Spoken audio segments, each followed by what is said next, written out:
Yeah, now it just said we're live. Hi, everybody. This is Michael Anderson Henderson Dorland with the Cult of Brighter Days. And I'm here today with Bishop Sarah and Dr. Jess. Say hi, everybody. Hi, everybody. If we're lucky, Pope Richard will show up and grace us with his presence and everything like that. But Sarah, you were telling me something that I didn't pick up on the news. I mean, I heard some news that was similar to that, but So, yeah, no, in the NATO summit, you know, the president's meeting with President Zelensky, whom he kept referring to as President Putin, despite turning and looking directly at him, he kept asking the media if they had any questions for President Putin. I And then he realized his mistake and was like, I mean, that I can direct to President Putin, the mortal enemy of the guy sitting right there. okay.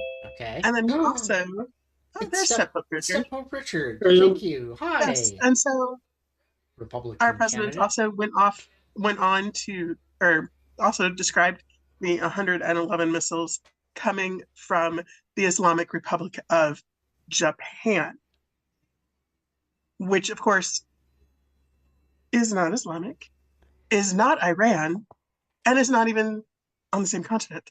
So, yeah, well, technically, it's the Sometimes, continent is East Asia A few miles versus away. West Asia, but sometimes I 2,000 feel bad miles. about not keeping up with the news like you guys, and then you tell me things like this, I and I'm so glad I'm not paying attention. I had not heard. I had not heard that today when I'm double checking because again, we Oh try to be no, you can double check honest and these. Please fact check. I'm okay. So 7 hours ago, a question was asked on how stuff works, and it says, "What is the Islamic Republic of Japan?" And Yeah, what is the it Islamic says Republic of Japan? President Donald Trump drew attention after saying the Islamic Republic of Japan had fired missiles at a U.S. aircraft carrier. So 111. yeah. The remark came during. So the Islamic Republic of Japan fired 111 missiles at an aircraft carrier, which were all deflected because it And I mean, was. in American English, Japan and Iran rhyme, so maybe Well, that's where he got the remark confused. came during a NATO summit appearance in Turkey. Ankara alongside Ukrainian President Volodymyr Zelensky while Trump was discussing Patriot missile defense systems and the escalating U.S. Iran contract. According to the report, Donald Trump said, quote, "We had 111 missiles shot by the Islamic Republic of Japan," apparently referring to Iran, not Japan. So the question is, what is the Islamic Republic of Japan? And it does say that there is no such country. Japan is not an Islamic republic. It's a constitutional monarchy with parliamentary government. Why was Trump talking about missiles? Trump was answering questions about the UK and Patriot air defense systems. And he So the shifted to answer is actually that he is just like full blown dementia at this point, has no idea what he's saying. Well, you can see that too when he got off the plane yesterday and started to wander, and the president of Turkey had to like redirect the motion Mm-hmm. and actually put his hand onto his arm and like pull him in the right direction. That hand well, on the arm thing, it reminded me of like aging grandparents and Yeah. the way you kind of gently guide them, Come here, come here, Grandpa. This is Grandpa. Look, all the pretty cameras are over here. We're gonna smile for the pretty cameras. I'm gonna push back on this, guys. I'm gonna push back on this because Okay. I think you're really doing a disservice to him.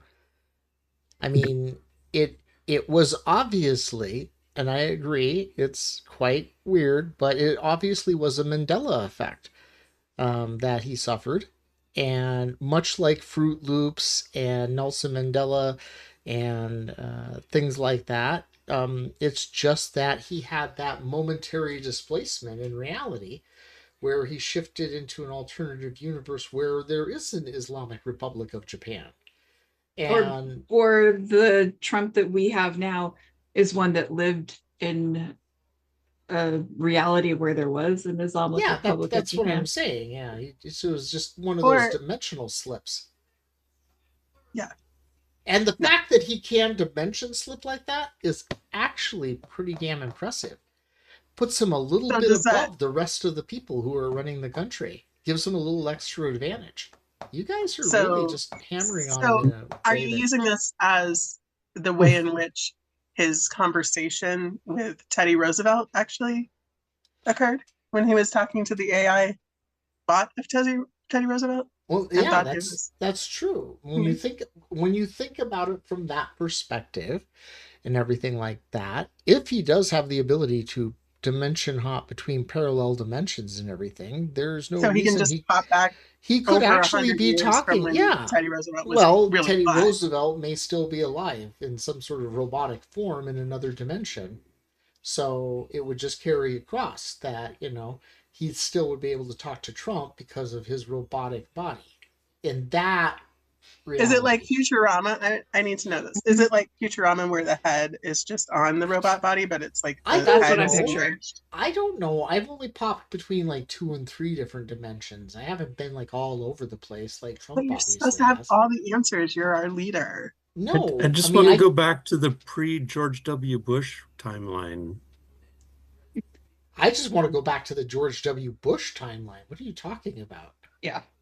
No, I'm it all the time travelers that put Bush in office were the ones that really messed everything up. If we can go back to No. when Gore won, things would No, be better. no. Well, first off, Gore didn't win. The Supreme Court determined that, and Gore gave up like he No, should have. that's stop messing with my reality. Gore was Gore gave up like he should have. You If we're know, gonna do that, In can the we go to original the timeline, in the pre-Reagan? original timeline, I was going to say the pre-Reagan. That's really where it needs Yeah. to go Can back we to. go back and fix trickle down economics and then Mhm. or see heck, where if we we're are? going all that far, let's go back to Nixon. Well, But that would just Nixon be a little blip now. I can't forget what Nixon band was it's a called good already. Nixon was a good example. Nixon got caught and he resigned. So I don't see a Mhm. problem with Nixon. Nixon at least did the right thing when he was caught red-handed and looking like a real criminal. It's like, I mean, it's like my platform for running for government. I am anti-corruption. And why am I anti-corruption? Um, I'm really not anti-corruption. I'm anti people just not being open about corruption. I came to that Okay, so you're conclusion. okay if they're corrupt, if they just say that they're No, corrupt and keep no, doing no. it? I'm not okay with it. But I can deal with it much better if people just naturally are honest about the corruption.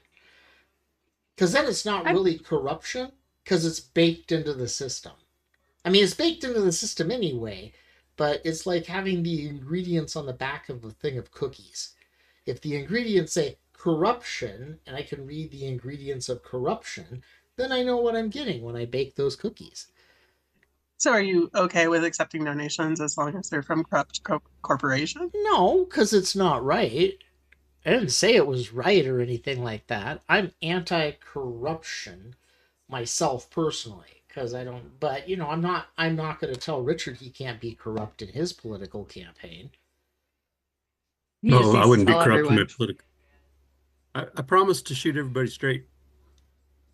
Well, that's good because if you had to try to shoot him around the corner, you'd probably miss or maybe catch him in the leg or something. So it's good. Straight shooting is good. How is Yes. the campaign up there in Wyoming going?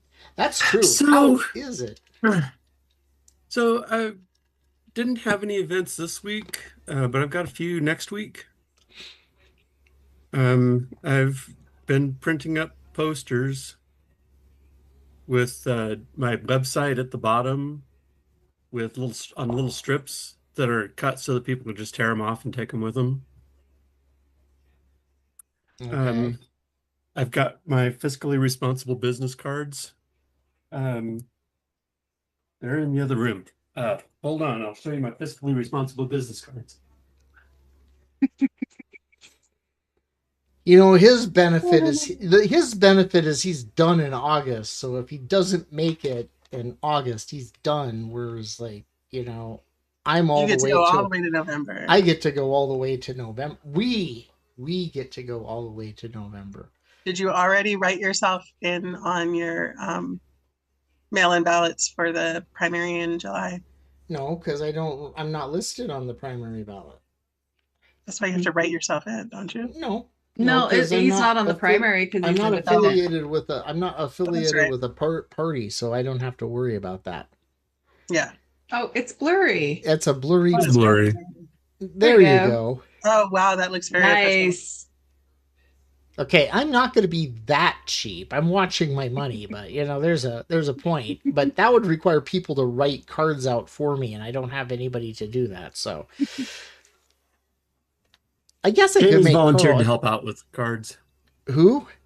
Jamie, Oh, okay. Is that your campaign staff, Jamie? pretty much, yeah. Oh, okay. Me and her. Tell her the I two of us. understand. Yeah. What are you saying, Sarah? You've just nodded and I'm said, not yes, that's a campaign good staff. idea. Jessica's your campaign staff. I'm not campaign staff. We can't say your I'm campaign feeling staff. for Jamie. Like, you know, I understand where she's at. Yeah. Yeah. The two of you could do a podcast on being campaign widows or whatever. Campaign Yeah, there we go. We'll get you guys but and I've only Carl spent on a call. yeah, I've only spent one night away from home, so Well, that's not That's good. pretty You're good. not going to fit into Not bad so politics far. at all. You have to like Well- disappear for days, and you know. so well, I mean, it's a big state, but also I'm relying on people to invite me to things rather than making my own events. So I just got to wait for things to get scheduled, and fortunately, most of them haven't been scheduled on the same day. But I am going to have to choose between Lusk and Powell. I'd go with Powell. That's what I was thinking, because Lusk is right out in the middle of the reddest parts of the state, and Powell is at least close to Teton County, where, you know, reasonable people live. But if you Wyoming can win is over the one of reddest the part of few the county, states then that has a positive vision and view of Trump. So I don't know if sane state really fits in your. Look at a county by county map of results and which ones are blue in Wyoming. There are some. One of them is Park County, where Jackson is. And Powell's not very far from there. But you're not running as a Democrat. No, but there were a lot of Democrats who changed their registration. Okay. A few years ago when Cheney was fighting for her seat in the primary. And I don't think they've changed back to Democrats, so they can still vote in the Republican primary. Okay. So if I can, I mean, and if you win the primary, you're pretty much in. So there you go. yeah. Yeah. And with 10 of us, in theory, you can win with a really tiny percentage. That's true. That's true. You got a really you small have percentage. 11%, you're good. Yeah. But it does have to be less than everybody else's percentage. So the last polls that were out had Chuck Gray. Well, the one that he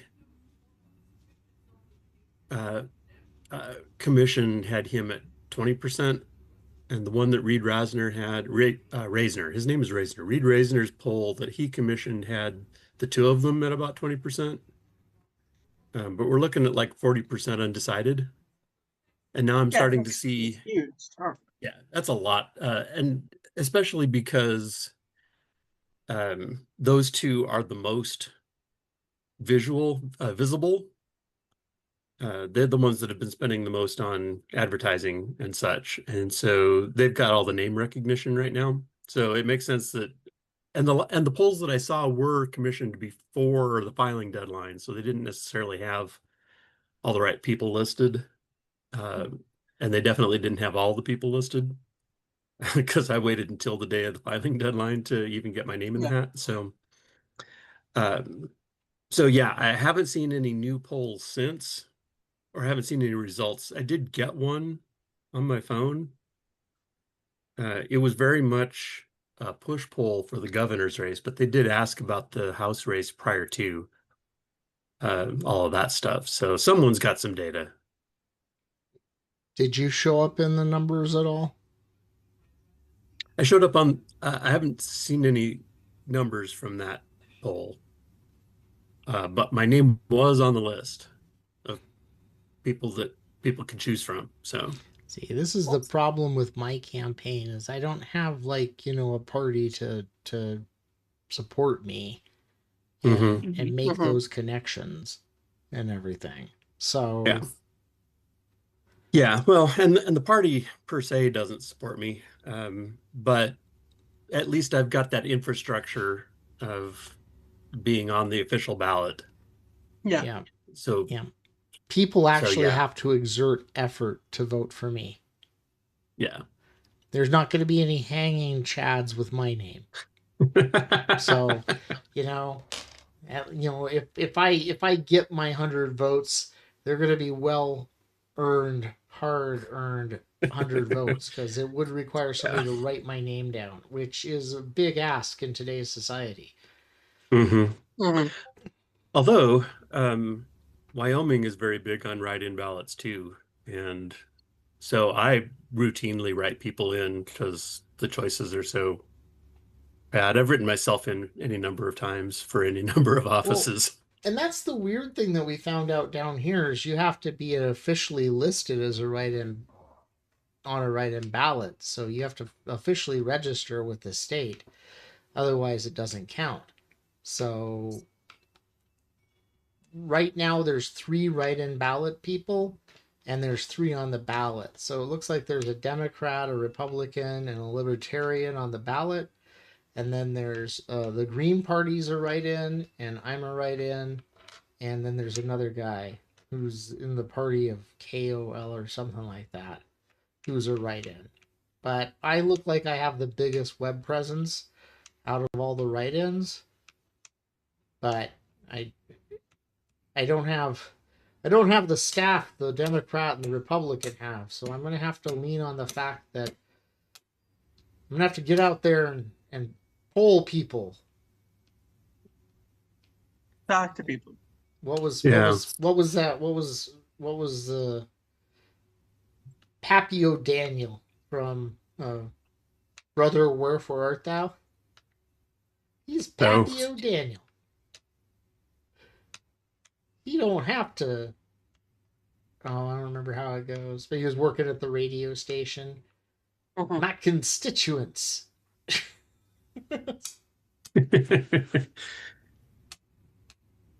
Interesting. Okay.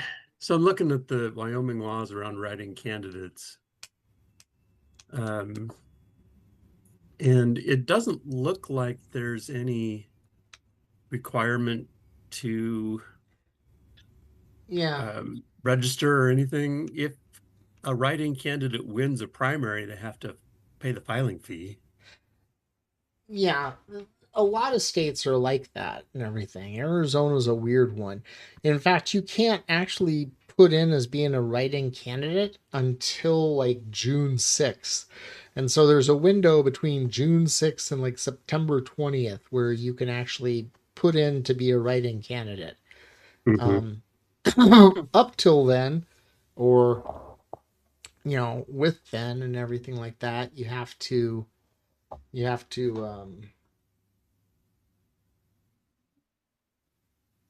I just had a brain cramp. Yeah. I had a Mitch McConnell moment there. Yeah. I hope not. I think he's dead. So I That's saw not a very true. funny meme of him as Weekend at Bernie's with Trump and Vance Oh, holding him up. yeah. They say they say that even if he is in a vegetative state, if he stays alive until like, is it August something or August the 6th. beginning August 6th or something, then they don't have to have a special election for his seat. Yeah. So then it doesn't throw the Senate totally off. Well, it might throw the Senate totally off anyway, because Kentucky, like, the governor still has to nominate a Republican from the short list from the Republicans. Like, he can't just put anybody in that seat. Well, they keep changing the law. I saw a rundown of that, I think it was this morning. So as of the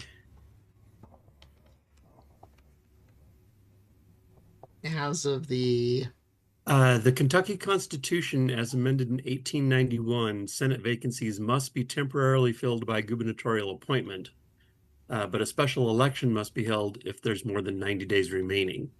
Yeah. The 17th Amendment of the U.S. Constitution from 1913 says that states must hold elections to fill vacant Senate seats, but that the legislature can empower governors to appoint a temporary replacement.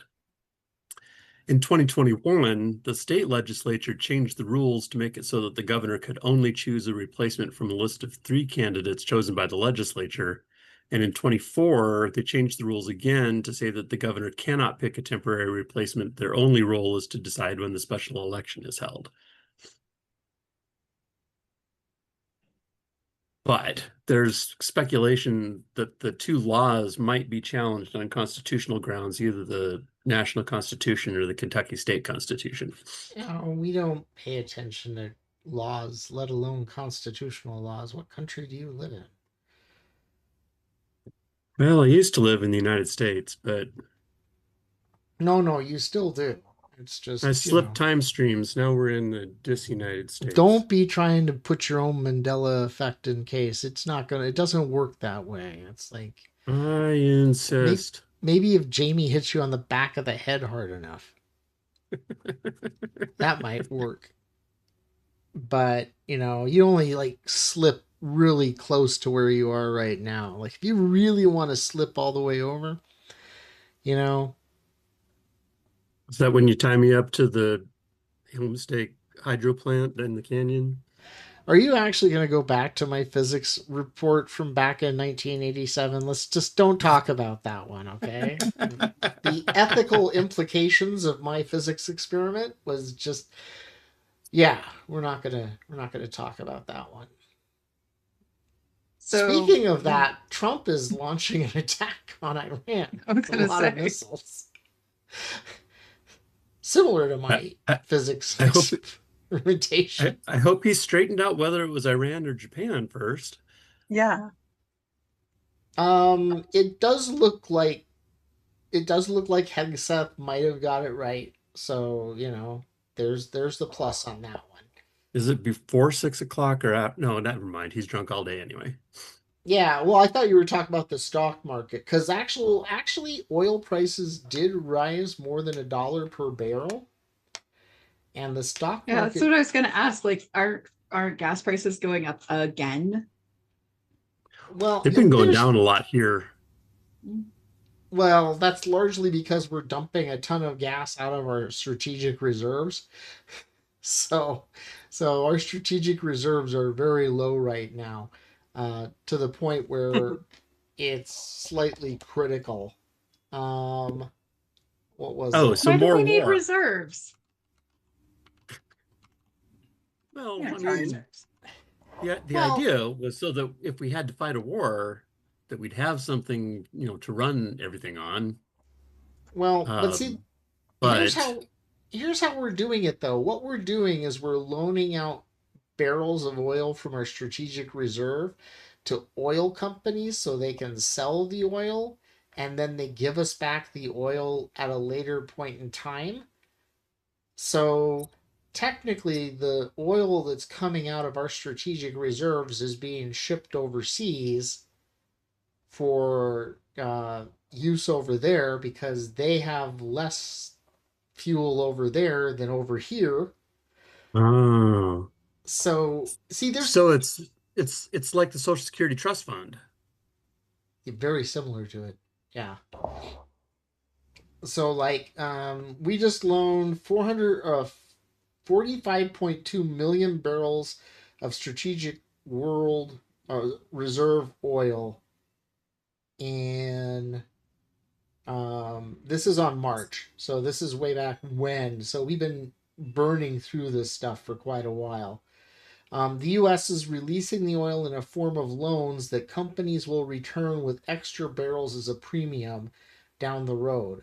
The system of U.S. Energy Department says was meant to stabilize market at no cost to American taxpayers.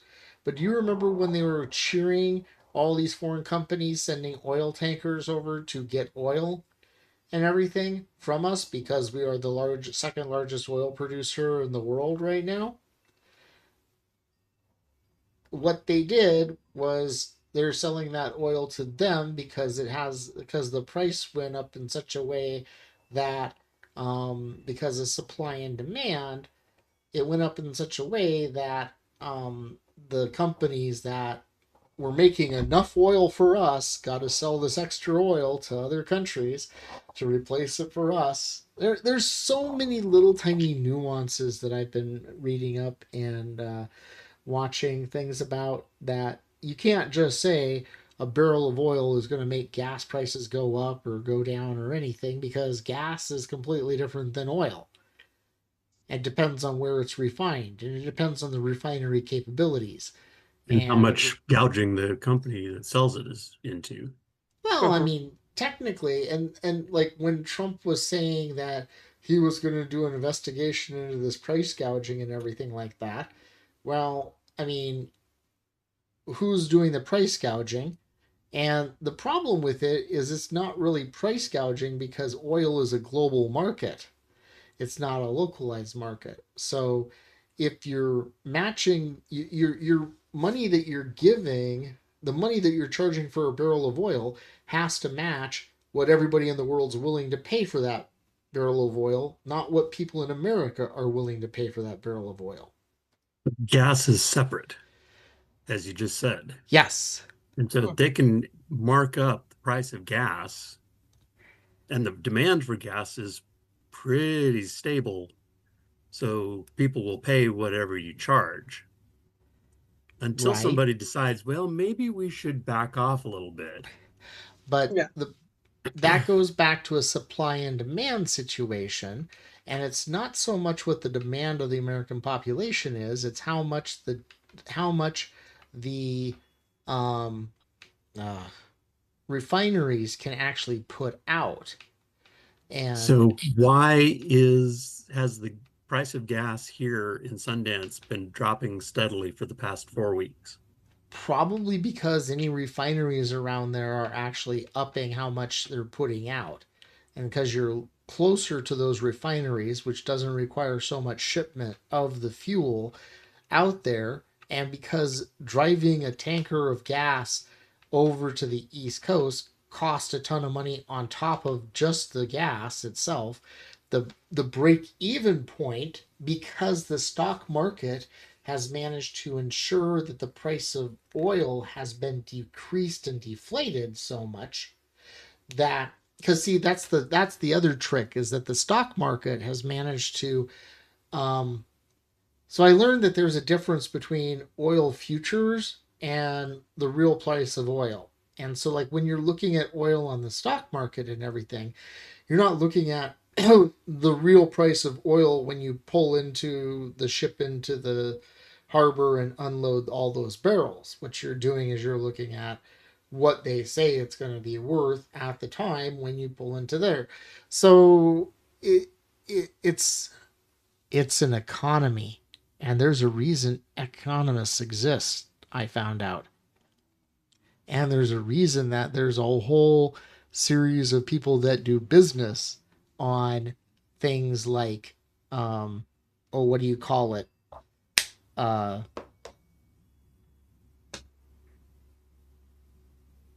markets, merchandise. And what is that reason? because it's a lot more complex than everybody thinks, because you can't stick it in a meme. Here's an example of one of the things, and I think Richard saw my Facebook post on it, and it was one of the last Facebook posts I did because it showed how over the top I got sometimes. But somebody had posted a meme up that says, if they're going to charge us this much money for a barrel of oil, then we should charge them this much money for a bushel of wheat. And it was cute, and it sounded, and it made absolutely no sense. Because nobody over there pays us for wheat. Not a single country over there pays us for wheat. Not a single country imports anything food-wise from us over there. And I went through the government paperwork of imports and exports for all the various countries and found out that the only people we would actually impact and hit if we charged that much for a bushel of wheat based upon how much they charged us for oil was Australia. It took a 3-page summary of all the things I found digging into it, which seems to be a little bit excessive for people on Facebook, especially when they want to just believe the picture itself.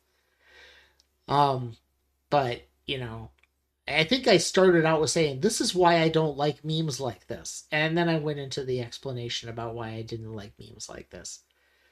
Next thing you know, you're going to go on some rant about how Musk being a trillionaire is a bad thing. And are you trying to get me on a rant? The AI bubble is going to pop. Or the AI bubble. Okay, here's how the AI bubble pops. Okay, I'll tell you how the AI bubble pops. So you know how you have a big round balloon and it's filled with helium, and you take a pin and you shove it into the balloon and it pops and everything falls apart? That's not how the AI bubble pops, even though it is a bubble. Okay? Do you know how you take a piece of tape and you stick it over top of the balloon, on the surface of the balloon, and you take a pin and you shove it through the tape into the balloon?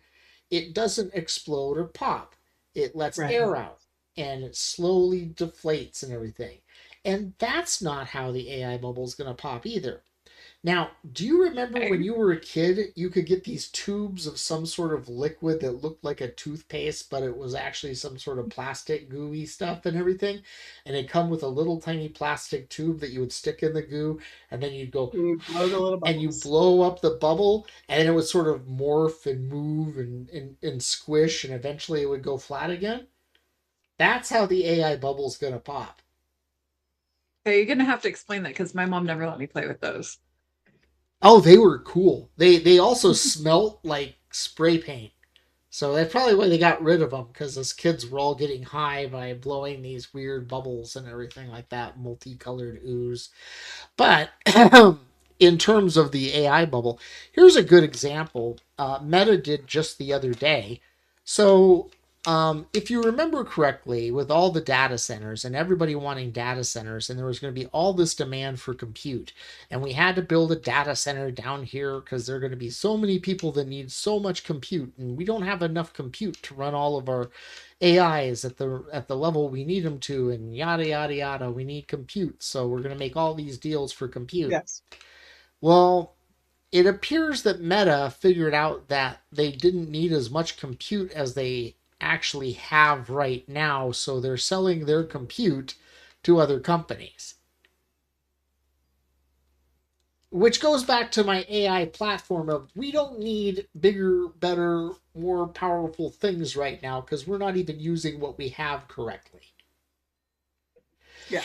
And then OpenAI found out that somebody in the company found out that they were able to perform the same level of stuff that they're doing right now with about half the compute power that they're using.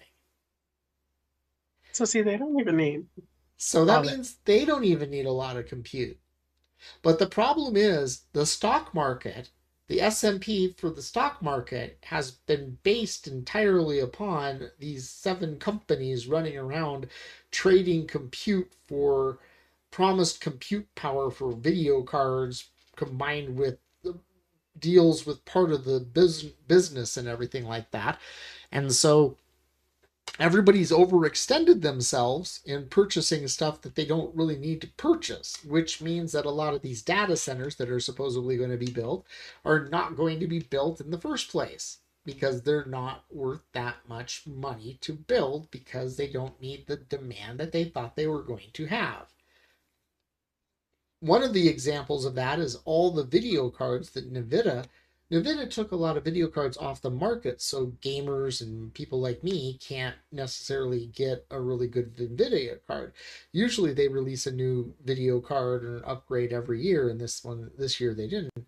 And you have all these companies buying all this RAM and buying all these video cards, but the data center that these things go in haven't been built yet. So you have technology sitting on the shelf waiting to go into these data centers that haven't been built in, that are going to take a couple years to build. So when you put those video cards into them, they're going to be 2-year-old video cards. And by then, technology will have gone way beyond what those video cards were. And you probably could use half the video cards or a quarter of the video cards to get the same performance, which means you don't have to have these huge data centers. These people are not scoping it out looking long term, but we've had this problem with companies for a long time, where they don't look at the long term consequences of what they're doing. Some of them have, but they got lucky. I mean, like Amazon and Uber, I don't think they really viewed the long term, but they got lucky by screwing their employees over. Mhm. Uber's a perfect example. Well, we'll give everybody super cheap rides and drive all the taxi companies out of business. And then once all the taxi companies are out of business, then we're going to start charging people a bunch more money for the rides. I mean, but Yeah. And then we'll do, what's it, flex pricing? What was it? We were stuck on the road trying to find a car to drive us home from a traffic accident we were at. We needed a car to drive home, and we were going through Uber, and we locked in a price, and it was like $13 to go from all the way up north to our house and everything, but we had it at the wrong time. It was like at 4:45 when we put that in.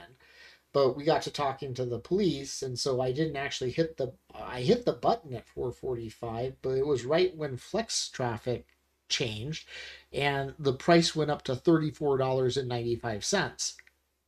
And the thing was, even though I had locked in the $14 price, because the current price that everybody was having to pay was $34, nobody would pick up our ride. And so nobody would come and drive us for $14 because they didn't have to. They could just pick up the people who were paying 34 something. And so I'd have to wait 2 hours before I could get that price that I was going to get. I think we took Lyft though, and Lyft was cheap because they suck. I mean, I thought we ended up in the car with the tow truck driver because no one would come get us. Oh, that's right. Yeah, I think we Mhm. did wind up in the truck driver's car. Because nobody would come and get us if we didn't pay 40 some bucks to drive. Now, Step Pope Richard doesn't have to deal with it because he's in Wyoming and they don't have Uber or Lyft, right? I've not heard of anybody doing Uber or Lyft in Wyoming. Apparently, it's a thing in Spearfish. Across the border, we've got Door Dashers coming in to pick up parts from the parts store.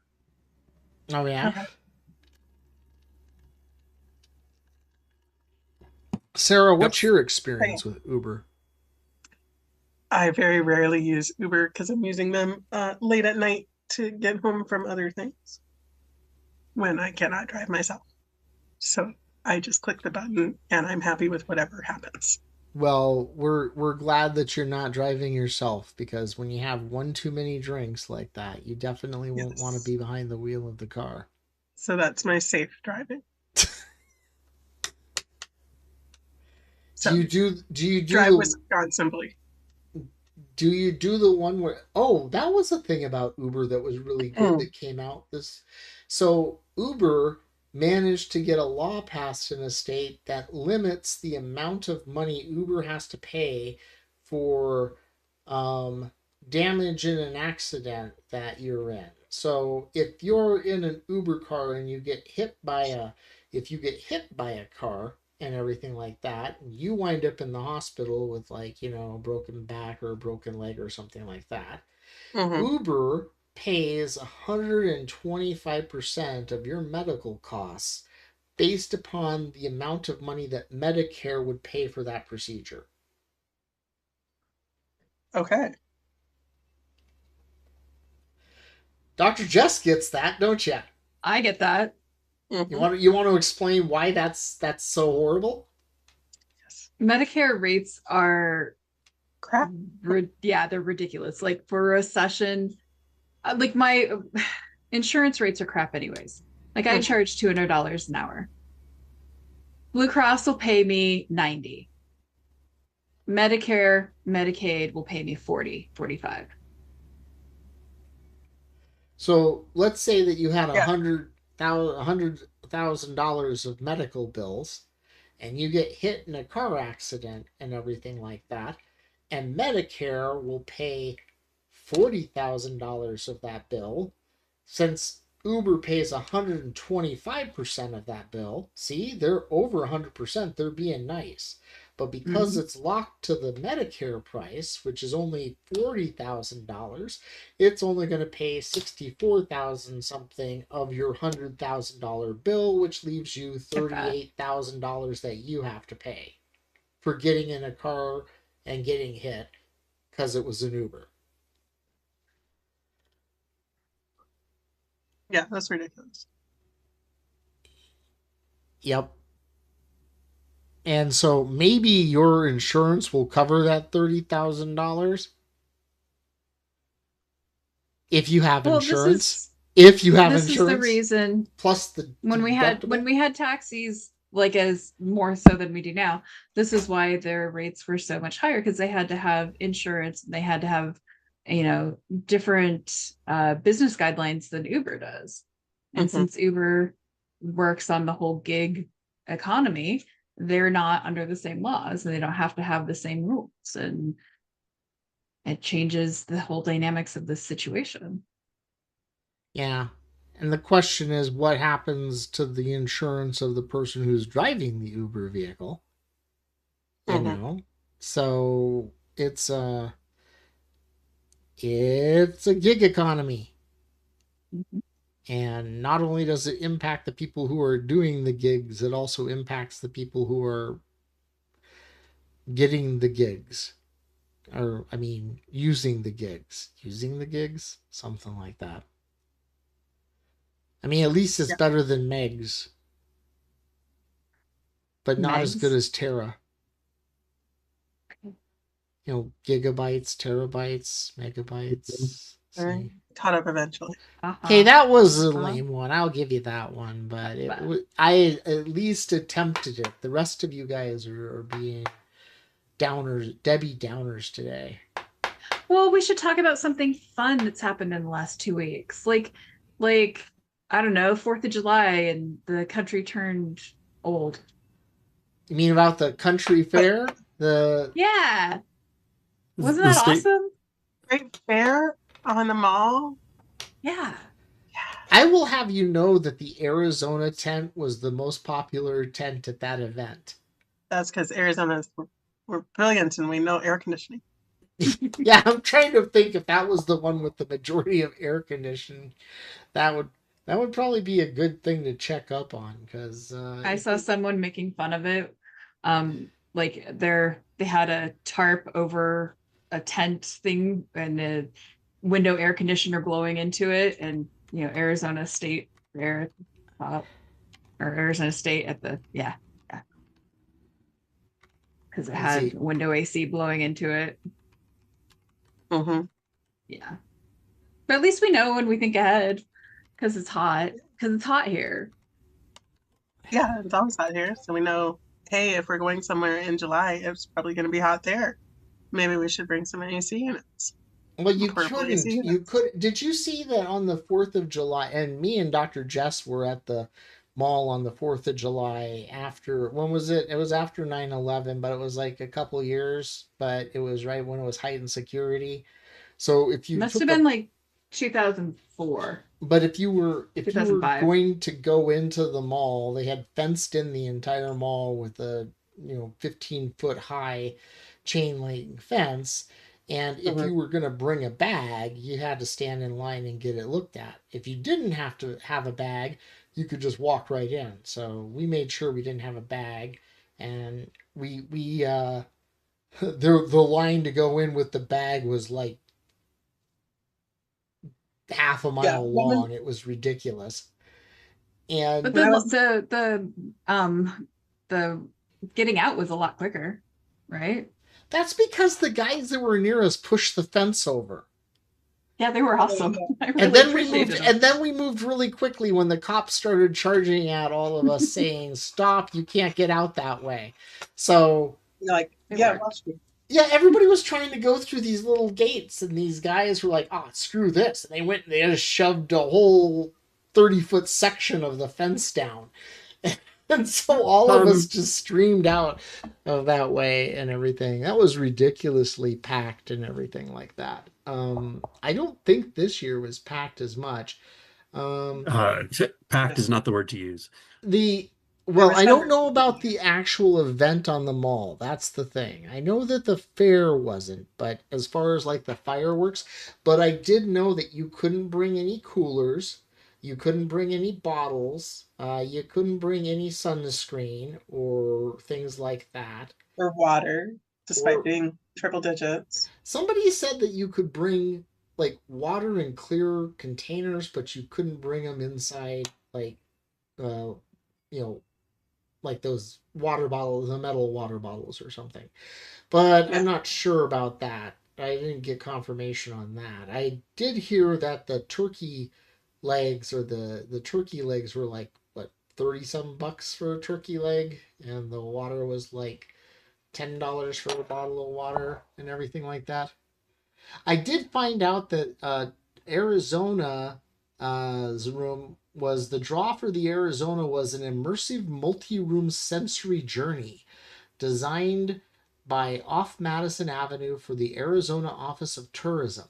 Visitors start in the warm cathedral light of Antelope Canyon, transition to the cool, dappled light of Ponderosa Pine Forest, and end in the Sonora Desert nightscape where black lights illuminate stars and cactuses. The state spent $280,000 in federal funds on the exhibit, and in the fair's first week, the booth saw 4,000 visitors a day. It also picked up favorable word of mouth against a backdrop of otherwise mixed reviews for the fair overall. So, I think the fact that it said cool means it probably had air conditioning. Yeah. So, that's why. What was Wyoming's? What was Ings tent like? Let's see what your Wyoming tent Did is they like. actually do anything? Wyoming's pavilion leaned hard into the way America used to be. Full cowboy state branding. The theme was Oh, built. wait, did you brand a cow? Because that would be awesome. The theme was built around Western heritage, agriculture, and the the original ways of life in America. An immersive experience mixing agriculture, education, Western lifestyle demonstrations, VR, and storytelling. Roping lasso lessons for visitors, wool hands on activities were also popular. An augmented reality rodeo competition. Visitors could try to compete in rodeo. I think they had a bucking bronco, machine there. I know Texas has. Oh, look, virtual reality Cheyenne Frontier Days. Let experience Cheyenne Frontier Days directly. Displays on energy, industry, natural resources, and Wyoming's natural parks and landmarks. The pavilion lead, County Hind Conkle, same person, name varies slightly. Uh, let's see. Called it a true snapshot of our state, built with the Wyoming State Fair Office of Tourism. Um, let's see. So what was the Native American representation. The What? Wyoming display. We're gonna see how Wyoming integrated Native American lifestyle and culture Do into you that. think anyone integrated Native American culture into their fairs? Well, it does say Booths? this. It does say this. The Wyoming Native American representation for their display was notably absent. Was the best words to describe it. Yeah. The most detailed on-site reporting, Cowboy State Daily's walkthrough of the actual booth, described the pavilion's content in specific terms. Enormous photos of Yellowstone, the Grand Tetons, and Devil's Tower, a giant photo of a cowgirl on horseback with the slogan Mavericks Wanted, and a QR code to a travel brochure. The piece also flags what was deliberately left out. You won't learn about coal, oil, gas, and uranium. You won't learn about ranching.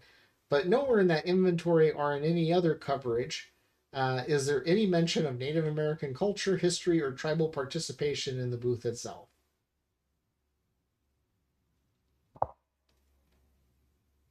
Yep. Sounds about right. Although I am a little surprised you didn't learn about ranching. Nobody wants to learn about Except for the ranching cow. because cows are icky. Only at one end. Somebody described a cow as you can be a vegetarian, and then when you actually get close to a cow and actually get up next to a cow and you see those puffy eyes with the dripping stuff and the way they poop and wander around, you're like, yeah, you're a Big Mac. I'm helping you out by making you a Big Mac. So what? I'm just not going to respond to that. Being a carnivore myself, what? You guys are chatty.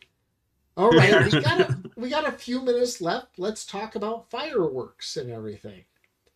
We couldn't have any. It was too dry.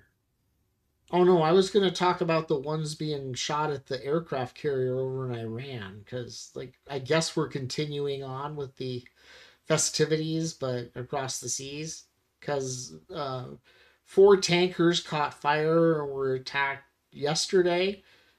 One of them was still on fire as of yesterday, and they were worried about it exploding. And then I guess the U.S. just missiled the hell out of Iran after that.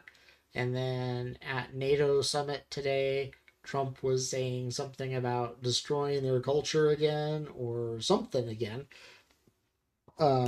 Because that's always useful.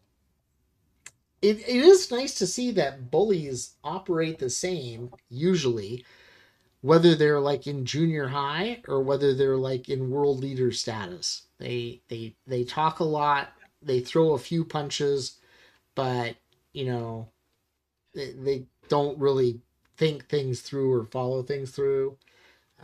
Let's see. And standing up to them works pretty well most times. Well, and Iran proved that. I mean, for a country that's been under sanction for as long as they have and has been beat down as long as they have and everything, They're winning now. Well, they got the Strait of Hormuz, so they knew what they were doing in that respect. Once they had control of that, you've seen what happened. And they're saying that we're gonna and it's not like we're gonna run out of gas, but we're gonna run out of the ability to keep it at a low cost in about a month. And then the price is gonna shoot up, and then eventually after that, you're gonna see lines like you did in the 70s.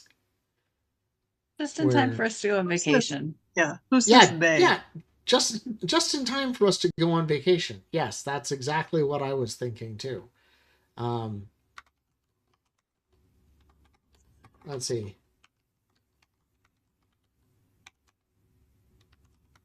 Newsworthy. I am working on having Alice participate in these shows with us, though. So eventually we'll have an AI participant in here.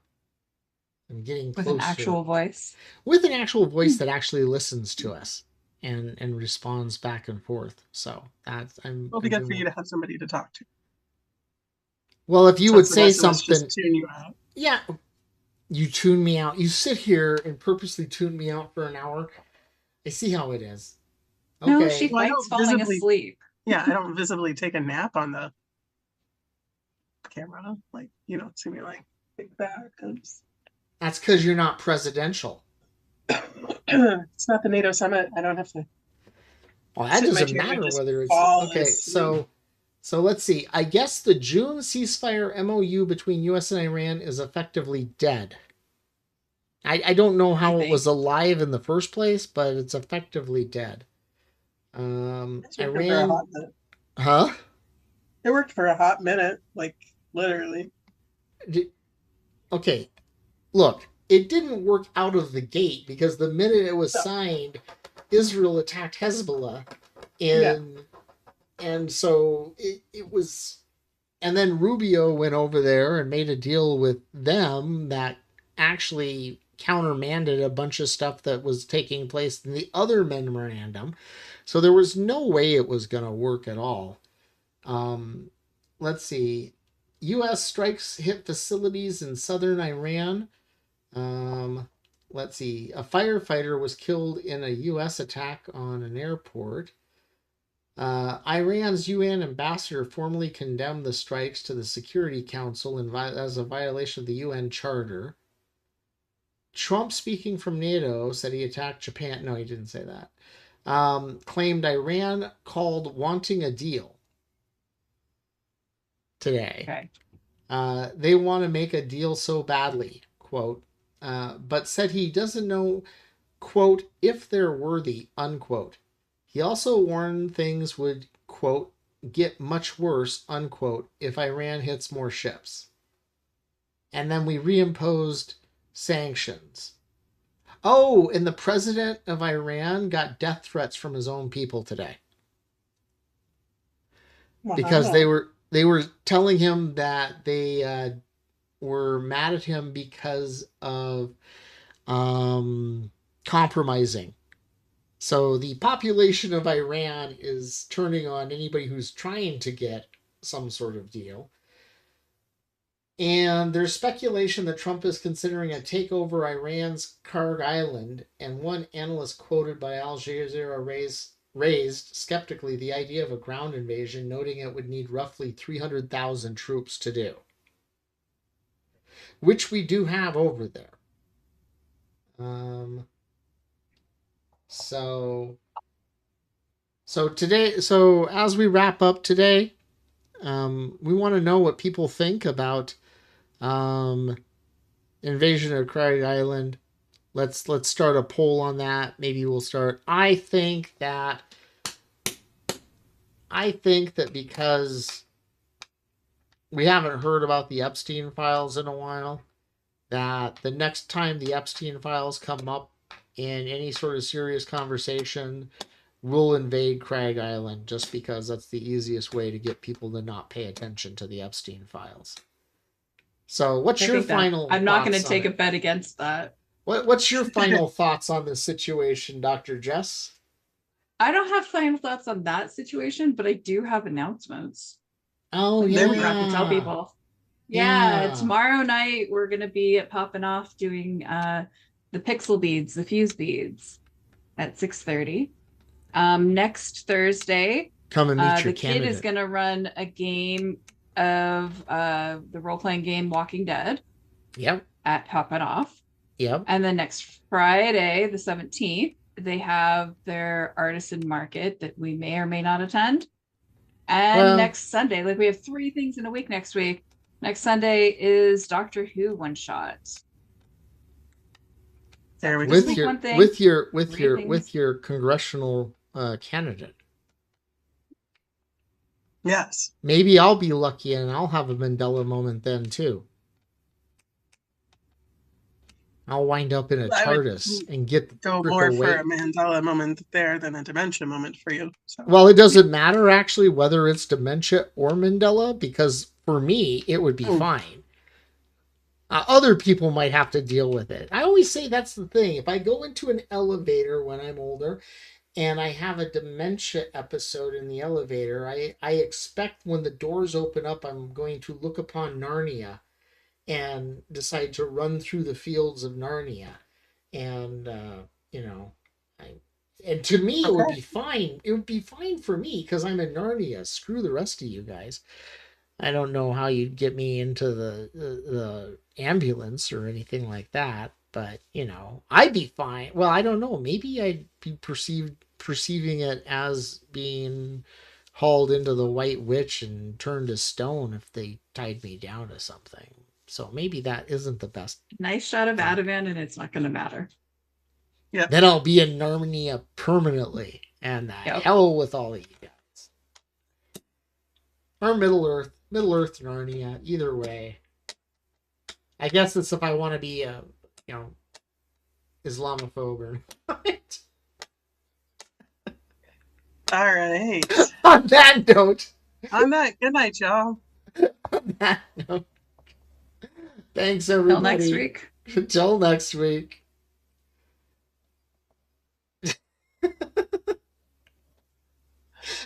Well, he was, okay. Yes. Not Tolkien.